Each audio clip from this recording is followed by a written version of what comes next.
अस्सलाम friends, welcome to my channel. आज मैं आपको इस वीडियो में बताऊंगी कि आप अपने वजन को कैसे कम कर सकते हैं, वो भी एक आसान और सस्ते नुस्खे के साथ।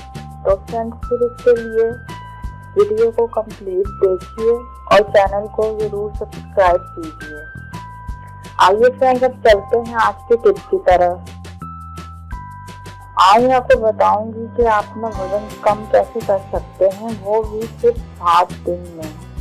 हर एक इंसान की ये ख्वाहिश होती है कि वो पतला नजर आए और अपने वजन को कम रखे, और बहुत सी कोशिशों के बाद वो अपना वजन कम नहीं कर पाता। लेकिन आज मैं आपको एक ऐसा नुस्खा बताऊंगी जिस पर अमल करके आप 7 दिन में अपनी चर्बी पिघला सकते हैं।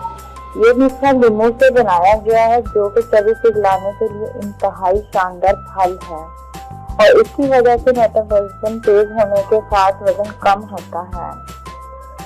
अब इस नुस्खे को बनाने के लिए जो अज्जा चाहिए वो नोट कर लीजिए। 1 खाने का चम्मच तुखमलंगा, 1 खाने का चम्मच शहद, 1.5 गिलास पानी, 1 खाने का चम्मच लीमू का रस।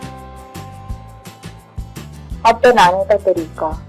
तुखमलंगा को रात को पानी में भिगो दें। अगली सुबह पानी से निकाल कर 1 घंटे के लिए रख दें। अब तमाम अज्जा को अच्छी तरह ब्लेंड करें और जब जा होने पर इसे पी लें। इस मुरक्कब को 7 रोज तक नाश्ते से पहले और खाने से पहले पीना है। इससे आपका वजन तेजी से कम होगा। उम्मीद करती हूँ फ्रेंड्स कि आपको आज की ये टिप पसंद आएगी। वीडियो को जरूर लाइक करें, कमेंट करें, चैनल को जरूर सब्सक्राइब कीजिए। तो फिर मिलते हैं नेक्स्ट बेहतरीन टिप के साथ। तब तक के लिए अपना बहुत ख्याल रखिएगा और दुआओं में याद रखिएगा। अल्लाह हाफिज।